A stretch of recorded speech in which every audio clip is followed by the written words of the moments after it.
Thank you.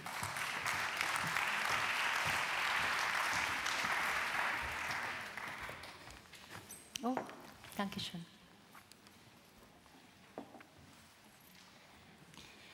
So, thank you, Sandra. Also, ich wechsle jetzt in die deutsche Sprache. Well, I'm going to switch Danke, to Sandra, German now. Thank you very für die much, lieben Sandra, Worte und for herzlichen your Dank kind auch für words, diese and thank you very Einladung much for this hierher, invitation überhaupt to den come here. Organisatoren, Thank you very Organisatorinnen. much to the organizers. Vielleicht, in Kürze anzuschließen an diesen And schönen to pick Satz up oder on this diese nice Frage, wie sentence sind or wir this hier question, how have we zusammengekommen? come together? Und wenn ich in das Gesicht von If Sandra I Nüth schaue, bei der ich mich take auch a herzlich look bedanke, oder in at das Sandra von Nöth's face or Kasimira Kasimira Koschkova, Koschkova, and I oder in thank das von Sandra, Walter or Hoyn one of oder Walter Arno Hoyn, Böhler, or the one of Arno dann Böhler, vielleicht kann man es so formulieren, then maybe I dann can ist put es it ein as gemeinsam follows. Then it geteiltes is a Feld mutually shared field in unserem Denken, in in unserem our Handeln, thinking, in in our unserem actions, Fühlen, in our feelings, unzeitgemäß which is not contemporary, unterwegs zu sein. Gegen die Zeit against und time, hoffentlich zugunsten, and hier ist das hopefully Wort Gunst in mitgesprochen, favour, das alte and Wort favour is an Gunst important term, it's an old einer term, kommenden Zeit. in favour of So a Friedrich future Nietzsche in time, seinen according to unzeitgemäßen Friedrich Betrachtungen. Nietzsche in one of his works.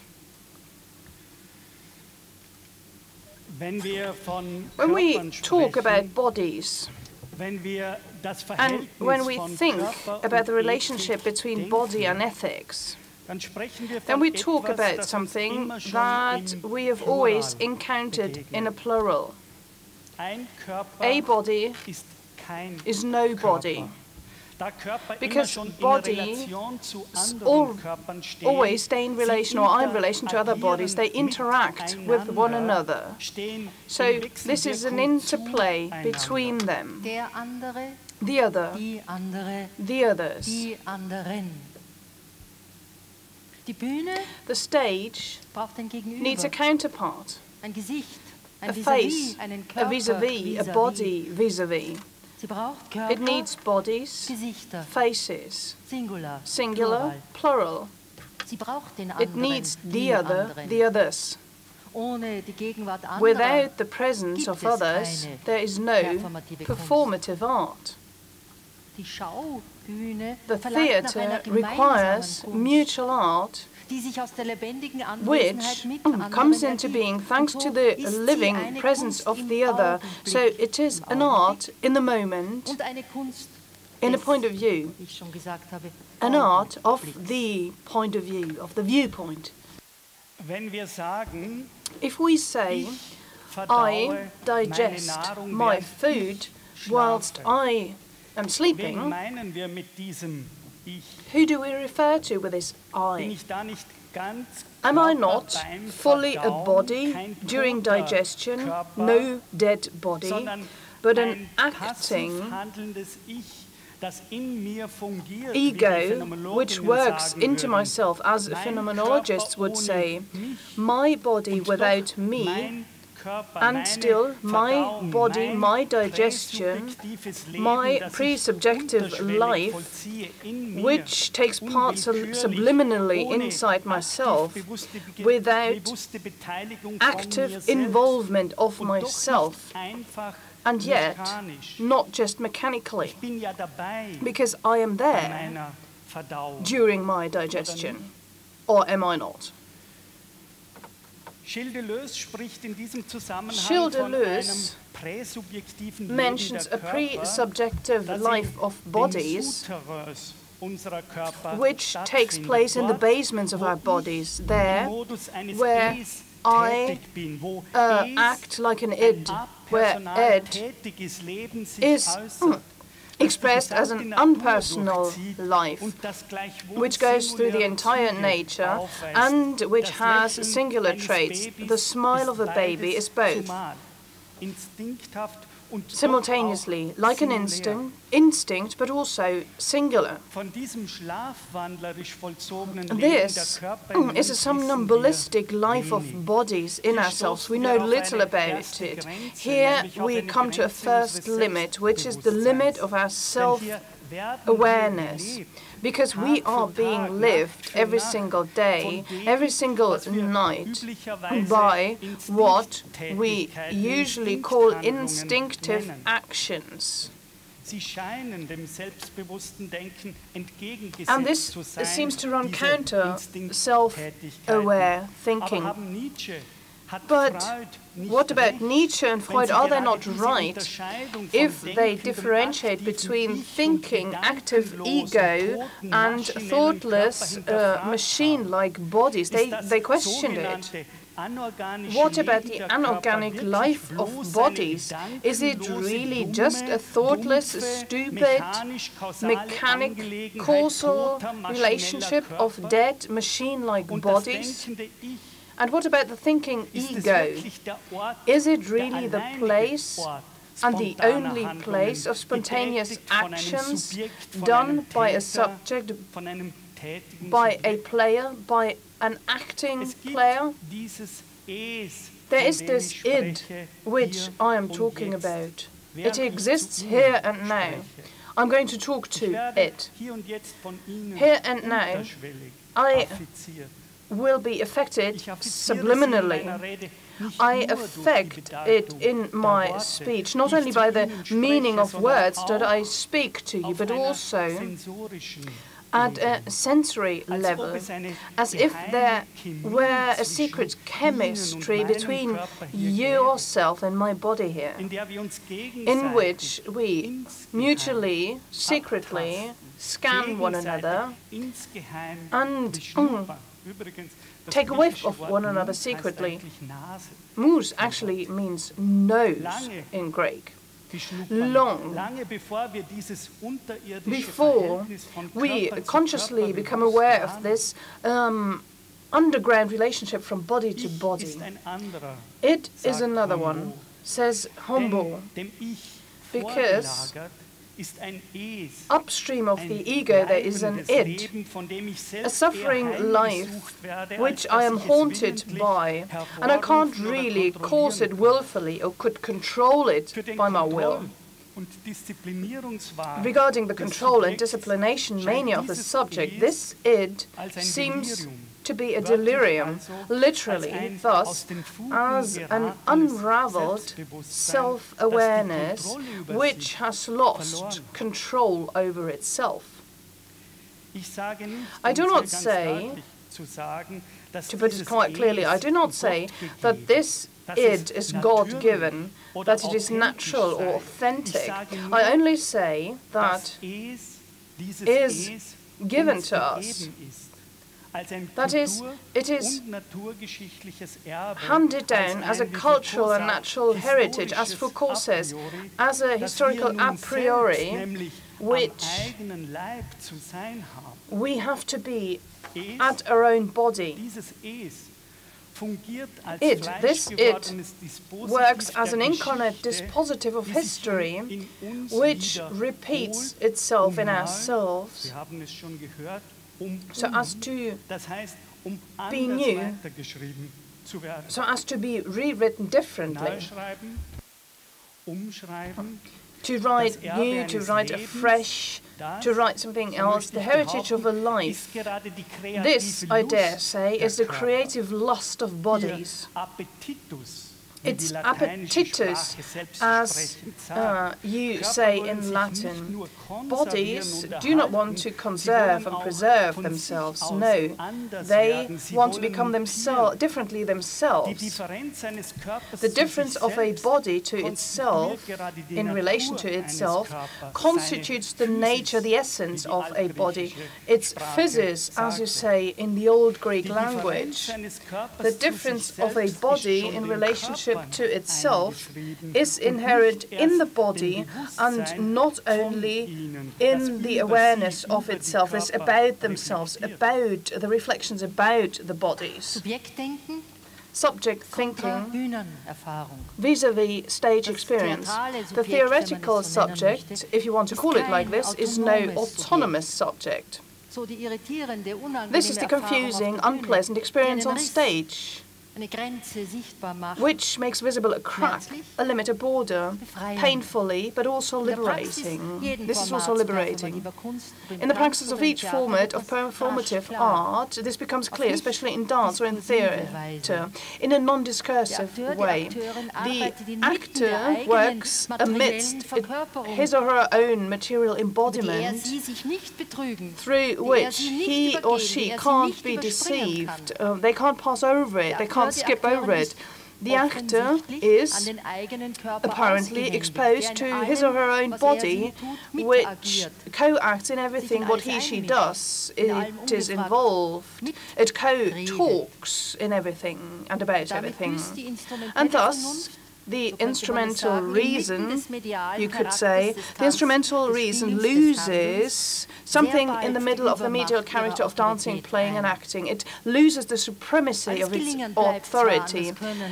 All the success is coupled to the know-how of the artist, but it is also exposed to success simultaneously, paradoxically. This does not happen in a theoretical, abstract way, through a statement, but in a sensual, physical way. All of a sudden, the personality only acts as a mask of the person. It is transferred into a pre-subjective life by means of subversive power, which life needs to be adapted, because this opens up all the possibilities of action and makes them possible. Don't I breathe whilst I am thinking?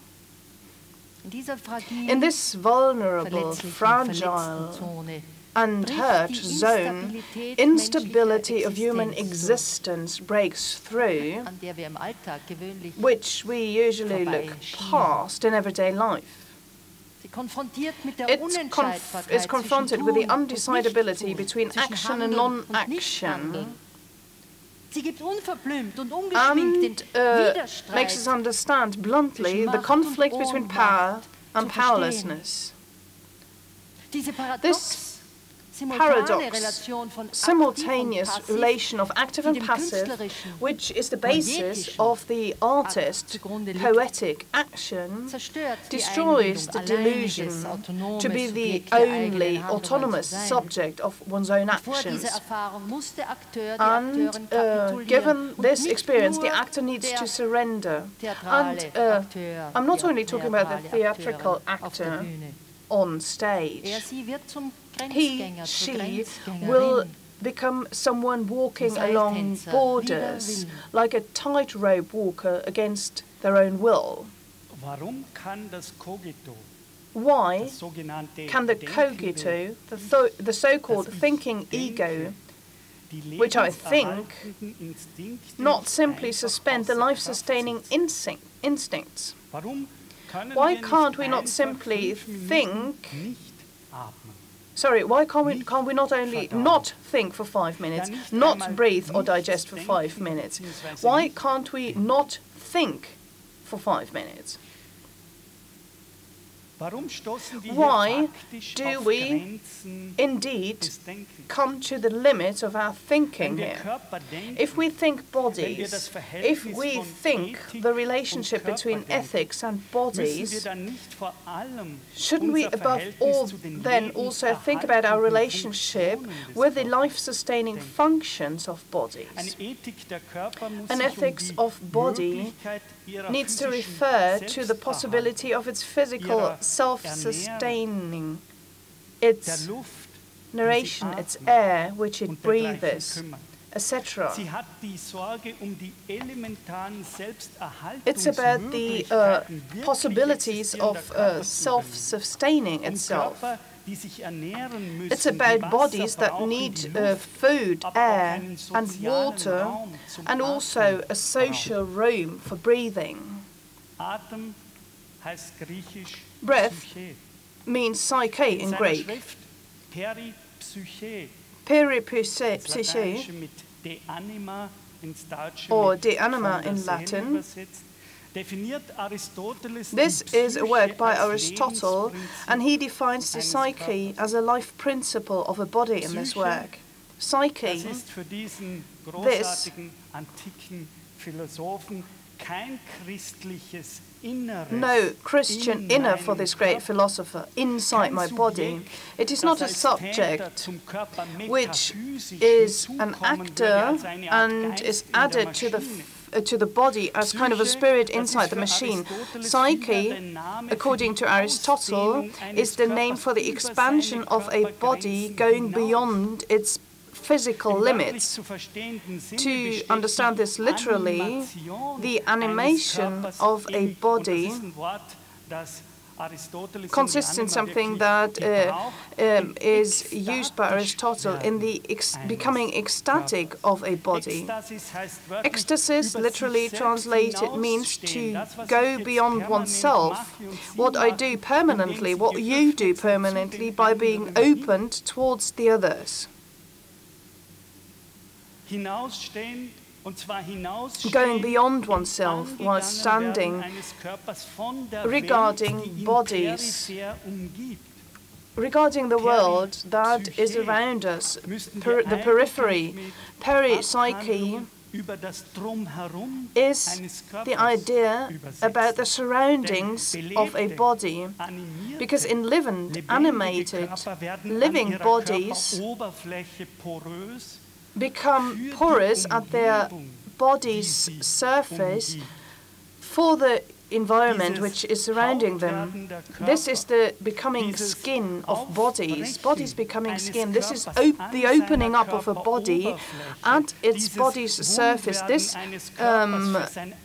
becoming soul, the body's becoming soul for its own surroundings. This is the anima, the soul, according to Aristotle. Also the animation of a body. Peripsyche, this is a body, the opening of a body regarding its own surroundings. It's the worldwide becoming of a body which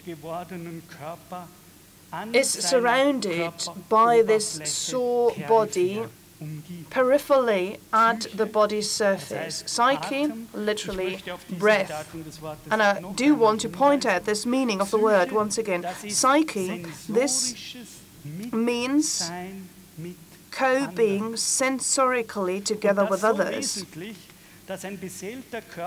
So an living body feels this at the body's surface, close to others. So it feels it itself at its own body, as you can so nicely put it in German. Feelings, thus, are not just private phenomena. You feel this physical being in the world, this being shared with others, whilst you feel yourself. Feeling is structural, as you say in German, that is co-feeling or empathy. Feel with and for others, emphatically feeling the others, which in a living body feels and shares with others regarding its own body sensorically. Once it has become skin, and as it has become flesh, as Merleau-Ponty says. The body's surface, that is the form of a body, can thus not be the limit of the breathing of the living body. Peripsyche is the title of a famous work of Aristotle. Peripsyche of the soul is about the periphery of the bodies where they are skin. A body is not only inside the world, it is also open towards it, says Merleau-Ponty. It breathes its surrounding, it absorbs it, breathes it in, closes it back into themselves so as to release them once again from there to the own surroundings.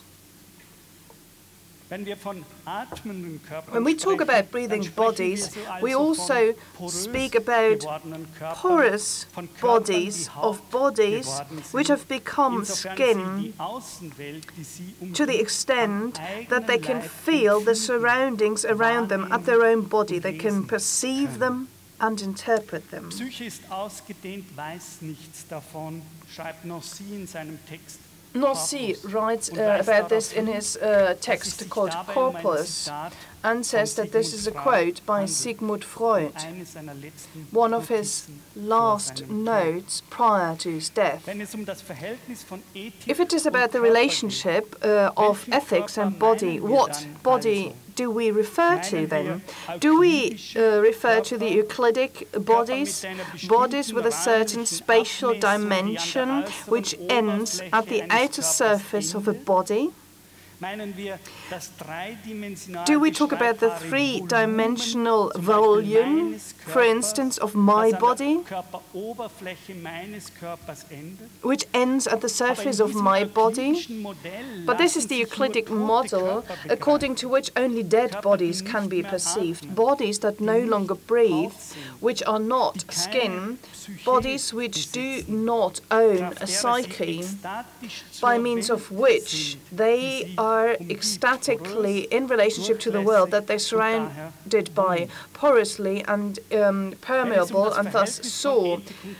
When we talk about the relationship of ethics and bodies, what body do we refer to?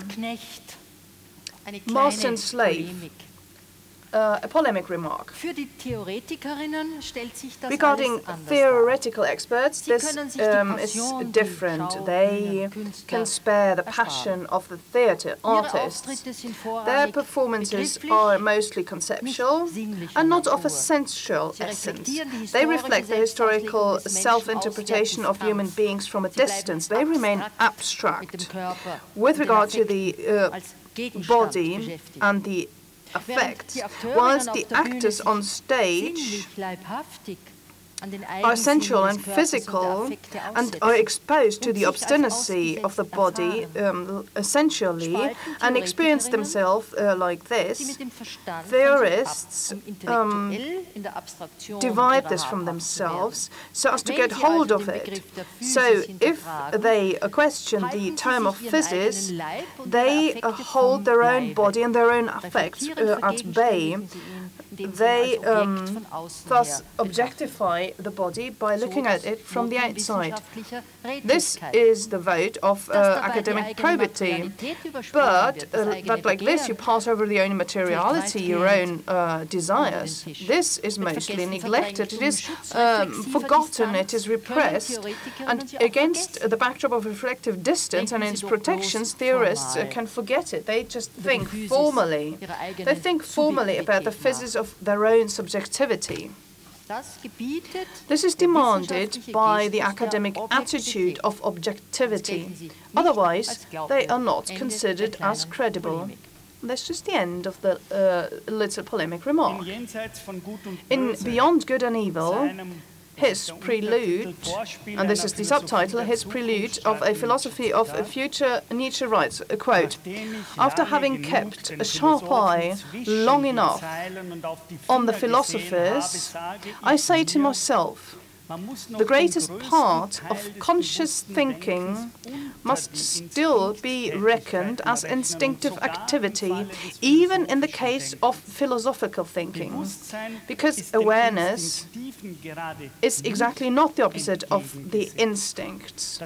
Most of the conscious thinking of a philosopher is secretly guided and forced into certain channels by his instincts." Unquote. What Nietzsche develops in his prelude of a philosophy of the future is nothing less than a new image of thinking, which possibly only found a predecessor in Spinoza.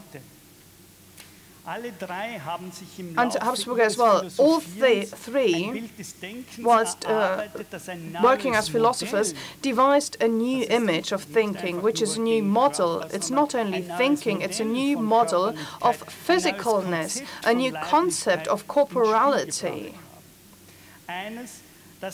one that does not sees itself as a disciplination of our instincts and instinctive actions, as if our instincts would have to be brought to terms so as to operate in a rational manner, but one, as Nietzsche puts it, one that is able to discover the great reason of the body, the reason that is being expressed in the bodying life of bodies by repeating what is alive, so as to make it recur differently, that is, in a changed way. But, now, the most important but, isn't it time now to stop and think so as to articulate this objection which has made us feel discomfort for a longer time, supposedly? Don't we open the box of Pandora by this? This bellicose, vindictive, beastly sex life, which knows no respect of the one for the other. How can an ethics of body be thought on this basis? Weren't there good reasons for thousands of years that we asked the disciplination of our sex life because it seems to look like a poisonous snake which has tyrannic, reckless and selfish and hedonistic traits? Because the animal life is only about eating and being eaten, as Hegel said. The others. The exposition to an intimate togetherness on stage is always a risk. A moment of time is linked to a risk by definition. You can never know in advance how it will be responded to and what will the result be. If it opens, it forcibly surrenders itself to a foreigner, to another. This can have fatal consequences and trigger a lot of things you did not reckon with, things that you couldn't imagine. Hence, vision, for instance, vision of a glance can bring about a lot of harm. It can objectify the other, can betray it, curse it, destroy it. It can even kill, it is said. A glance, or looking into the eyes of the Medusa, into which you have to look, petrifies. And this angst of the power of the evil look can be found in all cultures and goes back to the earliest times of our history. What body, what instinctive actions, and what instincts in general do we talk about if we utter these concerns about the bestiality of sex life? What anima is it which becomes a beast? Or does this kind of belong to the endless desire of animal-like life to be brutish? Spinoza was one of the first who, in his ethics, differentiated between the longing of the bodies, and on the other hand, the longing of the bodies regarding the sadness of life, because it expressed a poisoned life, to put it in the terms of Glanner. A wrong life is incarnated. The poisoned life is the one that is inhibited with regard to the outside, which is put into a cage. It's kind of a life in which the appetite of a body and its possibility to express itself, this is taken away by force. Isn't it this life, this poisoned life, which is running the risk to get brutish traits. If the opening of a body vis-à-vis its surroundings is inhibited by violence, so according to Aristotle, if the soul is robbed, in such a case the danger is very high that these bodies start to hiss, because a body in its opening regarding the world around it feels conditions which make such an opening be a horrendous experience. So it is not to be found in nature of our instinctive actions to be brutish. However, its violent conditions which bodies encounter during their opening, and this stimulates a brutish quotation by Nietzsche, second book, Genealogy of Moral. All instincts that do not discharge themselves outwardly turn inward. This is what I call the internalization of man. Thus it was that man first developed what was later called his soul.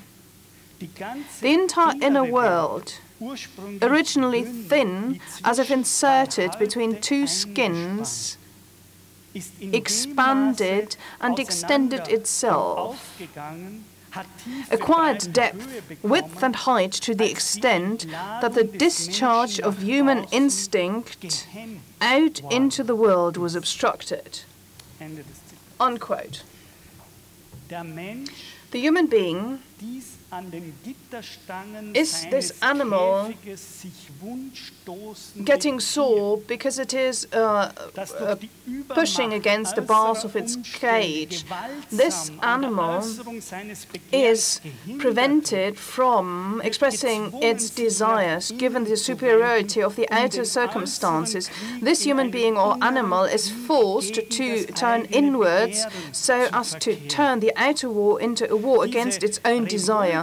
This revolt of longing or desire is what I call the metaphysical poisoning of the body, which results in a revolt of bodies, results in this dispositive of feelings in which the life, a life, turns against itself so as to finally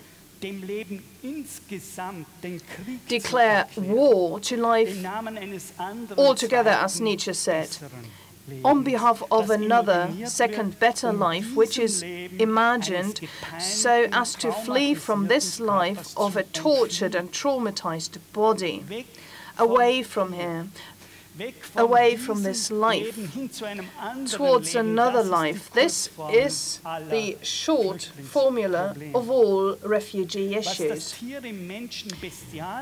What makes the animal in human beings become a brutish is not the instinctive life of bodies, it is the wrong life. What body are we thus talking about if we want to broach the subject of the ethical dimension of bodies? Do we talk about desired bodies which are prevented from expressing their desired due to the superiority of the dominant circumstances? Do we talk about sore bodies which turn their desires inwards, cut away from the surroundings in which they are, from which they're pushed back by violence, the violence that is taken back from them, withdrawn, quarreling inside themselves with this poison of traumatic injuries that can become a torture itself, away out of the torturing cage, which is a cage of violence, which poisons animalis, which destroys the yes to life, as Nietzsche says, which poisons this id. Ressentiment, resentment. This is the name for the process of internalization of a wrong life. Do we talk about these poisoned and poisoning forms of life when we talk about the relationship of ethics and bodies. The trump of performative artists, part 1. The central code of stage is the physis of artists and are their sensual bodies, their singular physical presence made of flesh and blood. The exposed vulnerability of a body which has a name, and this one life.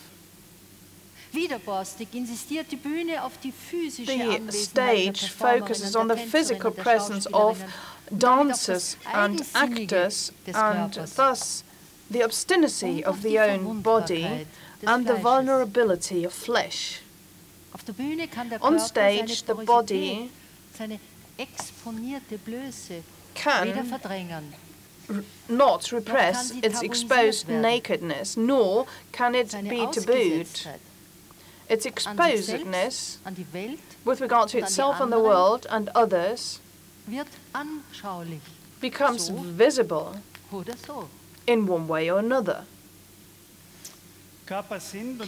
Bodies are, and this statement is highly relevant in political terms, bodies are to be found in an interplay with other bodies. And this is the reason why an ethical dimension is inherent in them, an aesthetic dimension is inherent in them.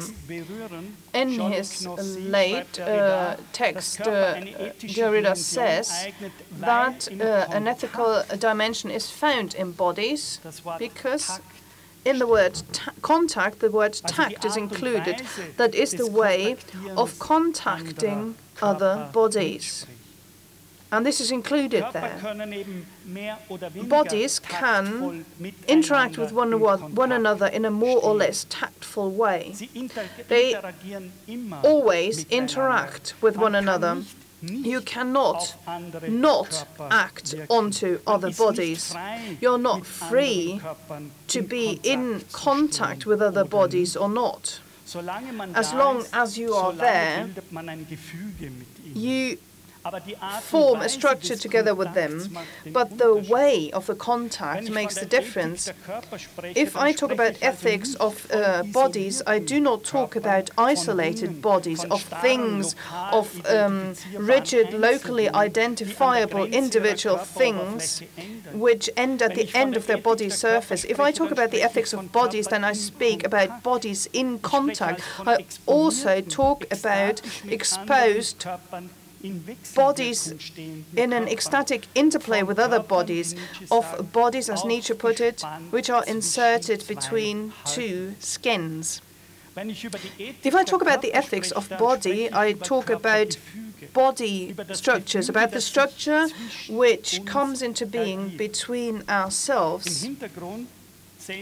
And in the background, you see a play by Saskia Holbein with the title Bodies Within Fences.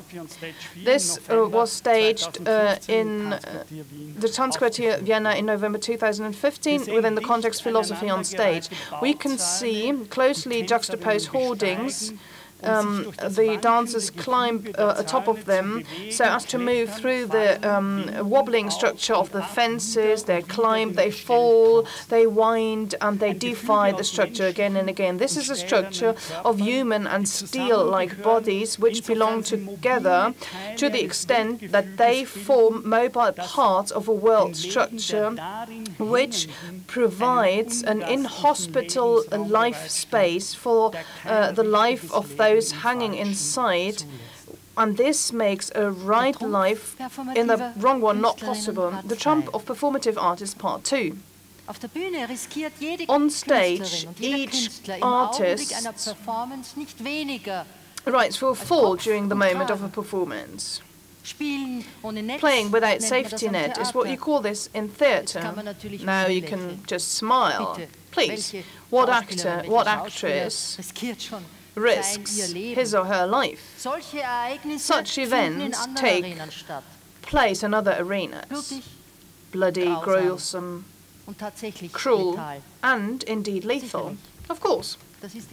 This is evident. Nonetheless, because in his arena, the stage, each performer is someone venturing his or herself, neck and crop. This, indeed, has to be taken literally. This is his stake and radicality. He can't decide on what is happening with him at this limit or border, so he's not running the risk of misstepping, just like a tightrope walker, and thus die, or to die during his walk along the border or limit. But there is a risk higher than it looks like. Why? Acting requires that the body is reminded of its porosity, that it is updated by it, that the body becomes permeable, that all its senses open up. And this needs vigor.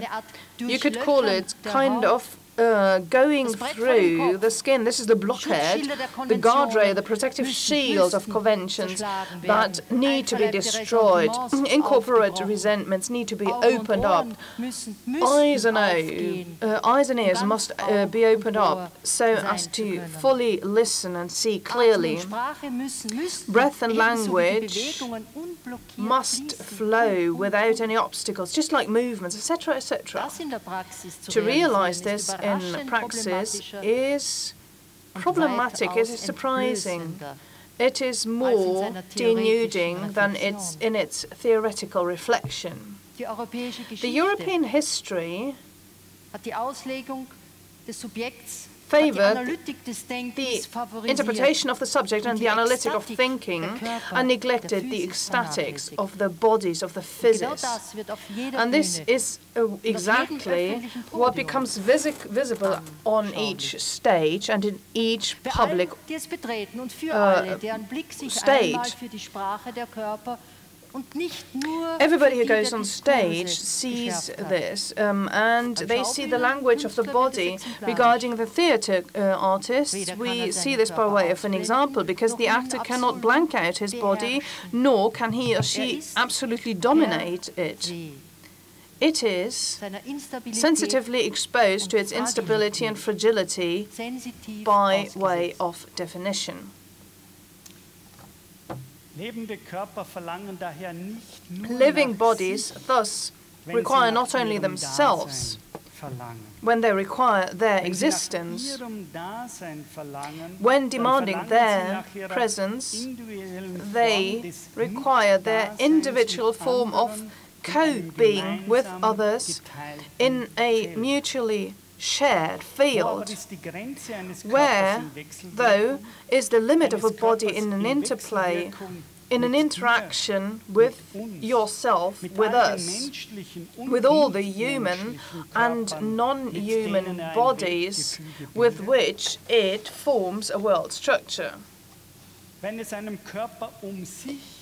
If a body is about itself, isn't it already about its global existence, about the way of being in contact with others, about modes of being in a relationship with others, about the way how it is there together with other bodies? At its surface there, where they are skin, this is where bodies do not end. At its body surface, they lose all restraint, skin-like.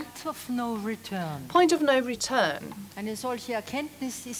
Such an insight is not a question of intellectual understanding. It is the result of the own experience that in the actual risk, there is a risk to expose yourself on stage. And what takes place simultaneously is appropriation and expropriation.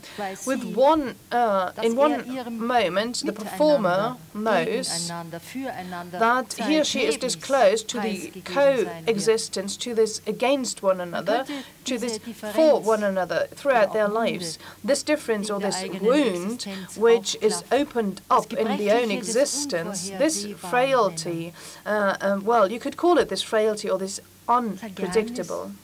It's secrecy, or the absence which is withdrawn, which remains unenlightened, or the ego for the dark other of ourselves. This which is not tamed by the ego and which can't be predicted in any event. Spinoza says that in suicide it can happen that the structure, that is the world structure in which a body is, becomes so sad that it prefers suicide to a life in such a structure. You never negate life itself, you only negate a mode of life. A mode of life in which you are caught. Nobody, according to Spinoza, voluntarily commits suicide. The negativity of longing comes from the outside into the nature of longing. This was Spinoza's idealism. This is the idealism of longing, of desiring bodies. The others. Maybe a non-contemporary end. The interplay on stage requires a specific coexistence or being with one another with a specific desire. Maybe one with looking eyes, which is related to that part of Dionysus which was not destroyed, who does not destroy, who does not kill, but who inspires, and thus claims the unfathomable reservoir of the creative. This glance does not want to be an obstacle to future or neglect the future or make the future impossible, and thus is not to be seen under the forces of the own resentment, which makes you blind and separates the other through rights and judges from what he can and wants to be. Quite on the contrary. Such a glance, such an existence together with others means to welcome others as a basic principle and wants to enable him or her in his or her outermost. Such a viewing, such a way of encounter is primarily generous. It is charged with passion to risk a glance of friendship. And why shouldn't you be allowed to say a glance of love? One that understands the language of the heart, without being kitschy, without romantic backlash, without sentiment. The originality of the relationship needs to be won over for itself, is what Roland Barthes says in Fragments of the Language of Love. A performance, so that a performance will be happy. Here there is the space of the relationship of theatre artists, neither the ego of the one nor the ego of the other, but it is at the threshold, at the border between them, in their in-between, that is in the hyphen, which separates and links at the same time. Just like the turned glance, which is cast beyond oneself, without, though, losing the peculiarity of the individual. In the paradox of without me, you thus get a in-between, a for one another, and an artistic special structural work. And if this is possible, according to Roland Barthes, if the relationship is original, the stereotype will be shocked, shaken, overcome, and overruled. Answers and responsibility could take one another's hands. In summary,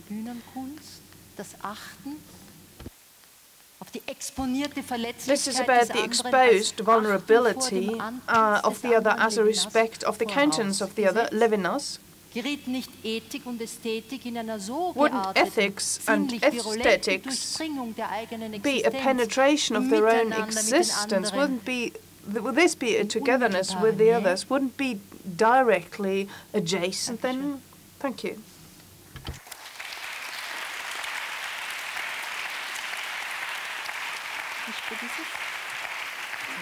Wie spät ist es? 51. Diskussion.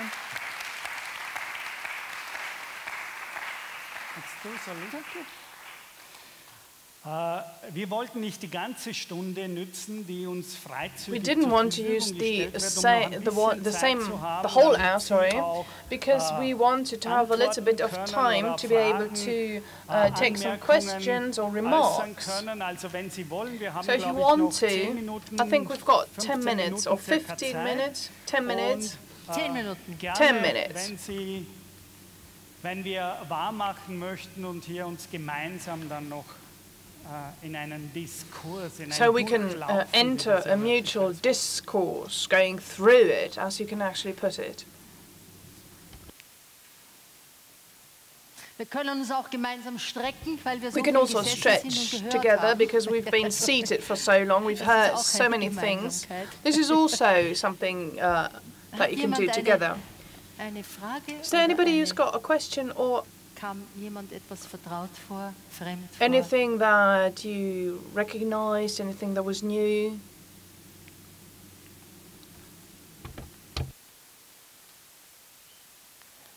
Da. Yes, over there.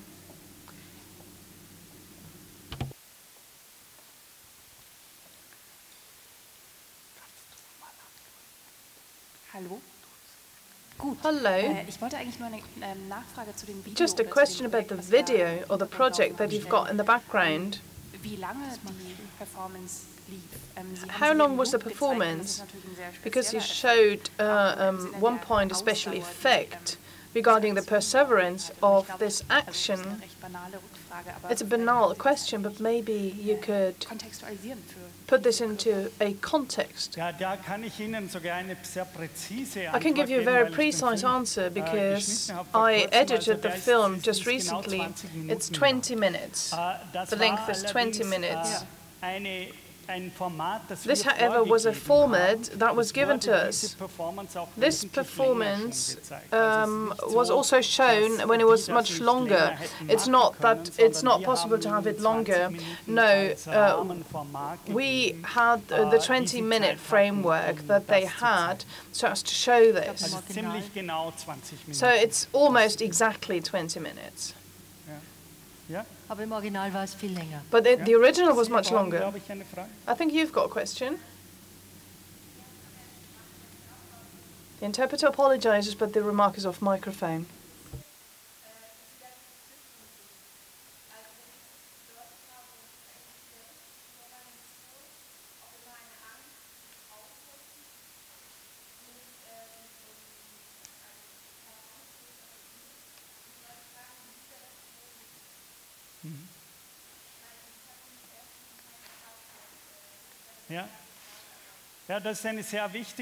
This is a very important question. I'm the last one who's against context. I agree. Yes. I try to shed light on this so that there's no misunderstanding. Because as a philosopher, I've read texts and interpreted texts for more than 30 years, and this is one of the main actions of my profession. However, I realized early on, and I still love philosophy after 30 years of philosophy, I have to say that straight away.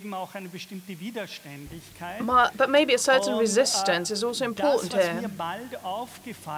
What I realized early on is why do discourses, and especially philosophical discourses in history, hardly ever ask what is excluded by discourses. So I'm not talking about what I exclude, but the language as such can't say certain things. And this is a topic which is important for Wittgenstein, for instance, which he radically dealt with. To me, it's quite easy. I'll tell you something about the relationship. In philosophy, classically speaking, it is as follows. We try to see whether there is a concept of bodies that we can devise. And then I can say, whatever the quality of the concept of bodies, this concept refers to a body only. Is language that powerful that it can really use this power of action? And I'm critical here, that power that is ascribed to it, as if the language, inside language, could generate these bodies. Autologon is on the long run, in the long term, there's a certain truth to be found, because these discourses show a certain way of physical being.